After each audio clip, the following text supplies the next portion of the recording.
Live from Fargo and serving you on TV, online, and on the go. This is Valley News Live at noon. We start with a breaking news alert this afternoon. The 31-year-old man Bismarck police were looking for in connection to a missing 7-month-old is now in jail on warrants. Hi, everyone, and thank you for joining us. I'm Jordan Schreier. Officials say 31-year-old Cole Pfaff was arrested on 3 warrants not connected to the disappearance of Leah Mae Morset last night. Bismarck Police Department says officers received a tip at 10 last night that Pfaff was sleeping in a camper in a backyard of the 1800 block of East Bowen Avenue. Pfaff was arrested for unpaid child support and 2 failure to pay fine warrants. Police say Pfaff was questioned about Morset, who was found at 4:15 yesterday afternoon at Sanford Health in Bismarck. The parents of a 5-year-old Minnesota boy who was thrown from a 3rd-floor balcony at the Mall of America say their son remains in intensive care. In an update on their GoFundMe page, the parents of 5-year-old Landon say he has had more than 15 medical procedures, including surgeries for 2 broken arms and a broken leg, a facial and skull fractures, and removal of his spleen. The parents say it has been a challenging road to recovery, and they're not sure when Landon will be able to come home. He was thrown nearly 40 feet to the ground by this guy, Emmanuel Aranda, who was sentenced to 19 years in prison earlier this month for attempted first-degree murder. Taking that live look outside, if you have spent any time outdoors today, you know it's a beautiful one out there. To see if it's going to continue for the rest of our day, let's check in with meteorologist Lisa Green.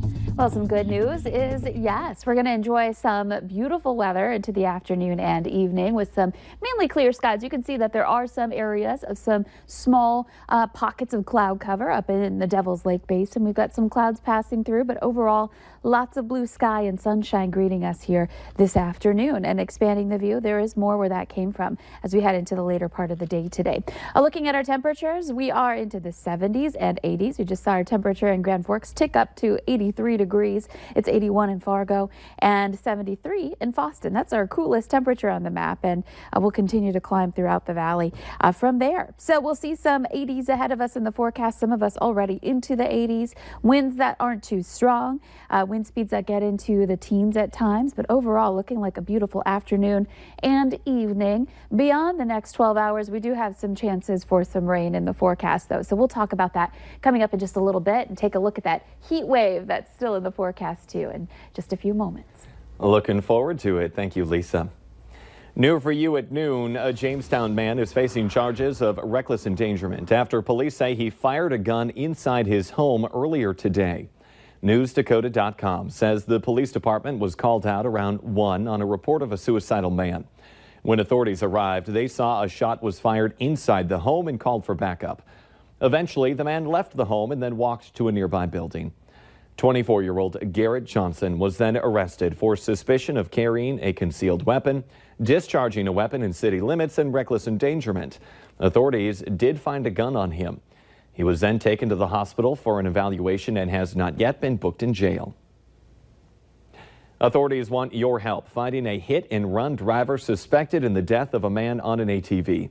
The Becker County Sheriff's Office says the crash happened Monday night around 7 near County Road 158 in Maple Grove Township. That's on the east side of White Earth Lake. The driver of the car was gone when deputies got there. The 27-year-old ATV driver was flown to a Fargo hospital where he later died. Deputies are now looking for a 1999 Mercury Marquis. Anyone with information on this incident is urged to call the Becker County Sheriff's Office, the White Earth Police Department, or your local law enforcement.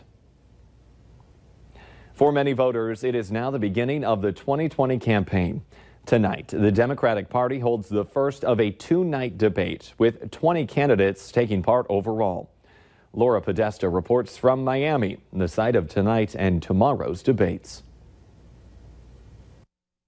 The race for the Democratic presidential nomination comes to prime time in Miami this evening. For the next 2 nights, 20 of the party's leading candidates will square off in a 2-part debate. A lot of voters don't know who all the candidates are. And it's going to be a little bit of I want to get to know you, a little bit of getting name recognition, a little bit of making a soundbite. 10 candidates will participate in tonight's event, and the other 10 will go at it on Thursday. The unusual setup is the result of an unusually large field of hopefuls. The stage is going to be crowded. It's going to be about 10 candidates over 2 nights.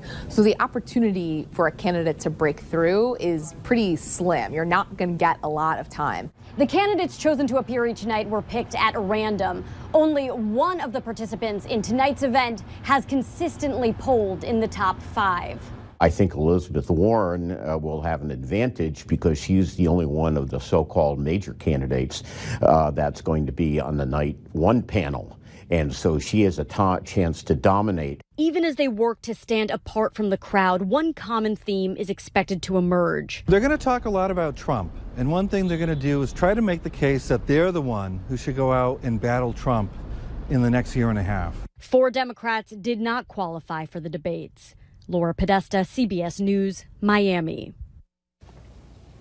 To qualify for the debate, candidates had to reach at least 1% in 3 separate polls or receive donations from at least 65,000 different donors, with a minimum of 200 individual donors in no less than 20 states. In our consumer alert this afternoon, move over Amazon Prime Day. Target is having a 2-day sale of its own. The Minneapolis-based retailer is competing with Amazon by having their sale during Prime Day.